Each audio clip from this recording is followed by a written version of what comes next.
You're in a high stakes negotiation, or a board meeting, or a crisis management call.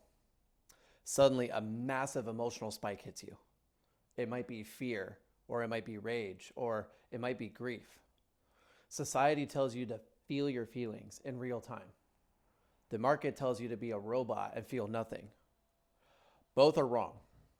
If you break down in the boardroom, you lose the deal.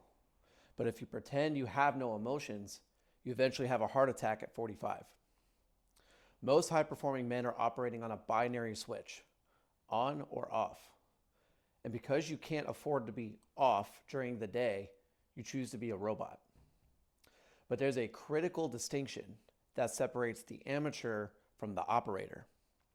There's a difference between suppression and compartmentalization. One is a system error that causes drag, brain fog, and eventual collapse. The other is a tactical advantage that allows you to function under fire. Today, we're going to install the protocol for true emotional control. Let's define the error first. Most of you think you may be stoic, but you're not. You're suppressed. Suppression is the unconscious refusal to acknowledge data. Imagine holding a beach ball underwater. On the surface, the water looks calm, but underneath, your arms are shaking. Your internal CPU is running at 100% just to keep that ball submerged. This creates system drag. You're trying to run a company, lead a family, and execute strategy, but 40% of your operating power is being used to hold down an emotion you refuse to look at. The symptoms of system drag are brain fog, which is hitting a wall at 2 p.m., not because you're tired, but because your RAM is full. Another is leakage. You snap at your wife over a dishwasher error. That rage wasn't about the dishes. It was the pressure valve blowing on the beach ball. Or waking up at 3 a.m. You wake up with your heart racing. Why? Because when you sleep, the firewall goes down and the data you suppressed floods the system. Suppression is emotional cowardice. It's pretending the signal doesn't exist.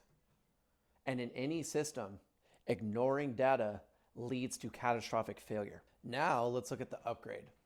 Compartmentalization. Compartmentalization is not denial. It's a conscious tactical choice. I want you to think of your mind as a submarine. A submarine is designed to operate under immense pressure. When a sub takes a hit or a seal breaks and water starts flooding a compartment, the captain doesn't ignore it. That would sink the ship. Instead, he orders the crew to seal the watertight doors. He isolates the flooded compartment. The command is, we have water in Sector 4. Seal it off. We'll deal with it when we surface. But right now, we have a mission to execute. This is compartmentalization. It could sound like this in your head. I feel this anger. It's valid data, but I can't process it right now because I have a team to lead. I'm putting this in box A and I will open box A at 6 p.m. You're not denying the emotion. You're scheduling it.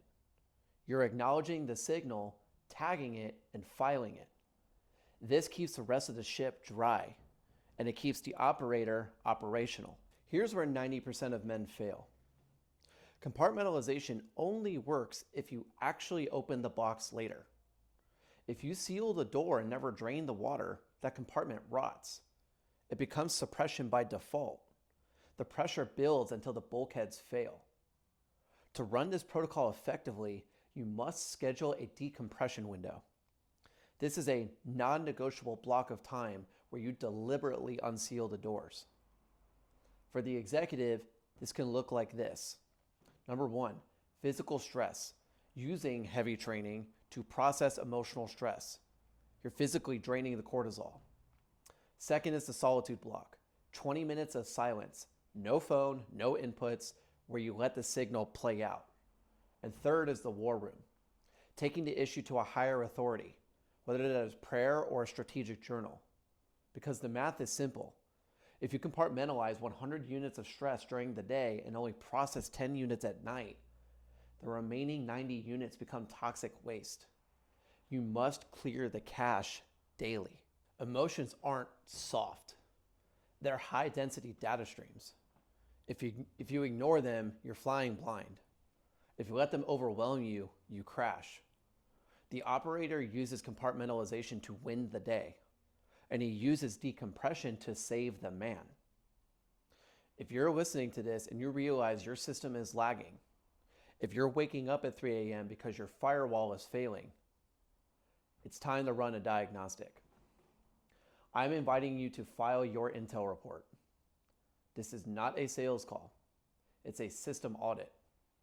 We will look at your biological infrastructure, locate the drag, and install the protocols to get you back to optimal performance.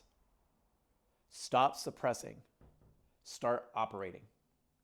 I am Acusio Bivona, and I'll see you in the work.